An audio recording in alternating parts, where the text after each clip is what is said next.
Okay, now I quickly want to go over something that I think is really important when you're starting out, because you have to get a gauge, a lay of the land of where you sit in the marketplace, right? There are going to be cinematographers around you who are much more experienced. There are going to be people that have less experience than you. You need to identify your place in the market, and that will help you, especially early on. This is what is going to help you target the colder audiences. Who are you looking to be employed from, right? If you've never shot anything before and you've only done spec stuff, you're probably not going to get hired to do some big Nike ad, right? So the spec advertisements that you do, you need to tailor to the market that is going to get you more work. There's no point doing, a Gatorade style ad if the work that you're going to get is going to be corporate stuff, right? You want to exceed expectations of the people who you are looking to be hired by, right? They probably, if they see an amazing Gatorade ad and they're doing corporate stuff, they're probably going to think that you're above them, right? You have to aim, I would say aim at the level just above you. So how do you do that?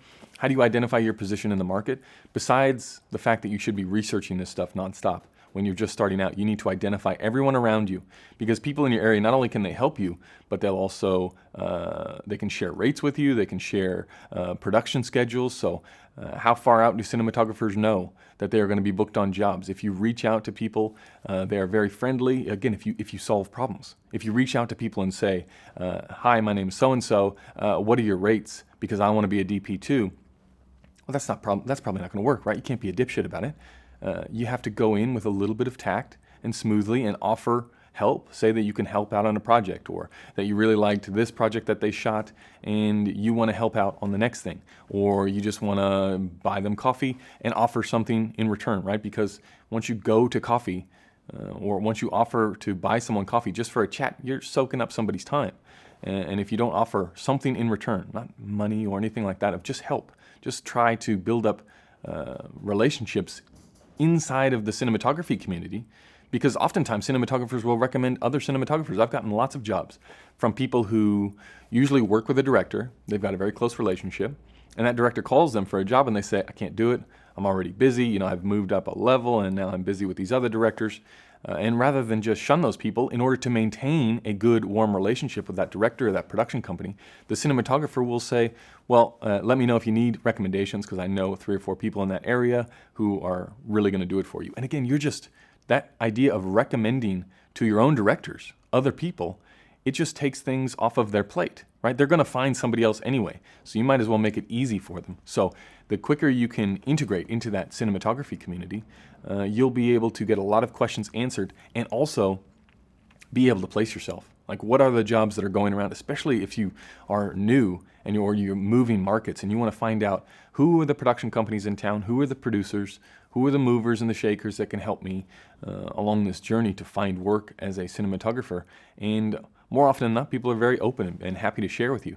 But really, you have to identify, because everything that we're going to talk about, when we talk about spec ads, when we talk about making the most of your website, of your Instagram, of trying to seem as busy as possible in order to build up the reputation that you can be trusted. Again, that's the whole reason behind a spec ad or Instagram or whatever it is behind the scenes, is to show people that you're working, to show people that you have had these relationships before and that you can do it again, and that you've been trusted to deliver on a project. That trust, I'm just going to keep beating that home all course, because it is all about that trust. It's all about building it up so that you can take the weight off of someone else. Because if you don't do the job, somebody has to do it, right? And somebody's either double working, or the director's working overtime to choose the right locations because they don't have someone in that department yet, and the work just builds and builds and builds. And you can come into the system and say, give it all to me. Let me take as much weight on my shoulders as I can. I'm going to carry this fucking production, as far as we can go. That's the kind of thing that you're trying to build up. So really important when you are starting out. Identify your place in the market. Identify who's around. Look at some of the lower production companies and see what's the last 3 or 4 jobs they've done. Can I go out there and make something better than that? Make it in the same world. Make it for some of the same, if there's, I don't know, if there's something in the same company or the same genre, or there's, just try and find ways that you can parallel what they're already doing.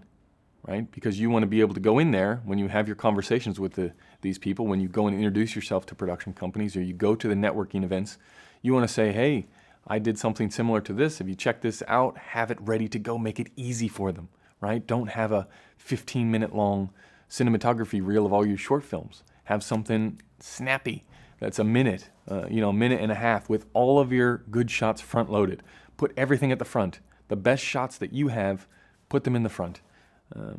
But anyway, it comes back, identifying yourself in the market, your place in the market will just make everything smoother, because now you know, well, this is the ladder, right? There's 4 people above me, or there's 4 levels above me. I know to get to this level, what has happened in the past, you can go back and look at everybody else's career around you.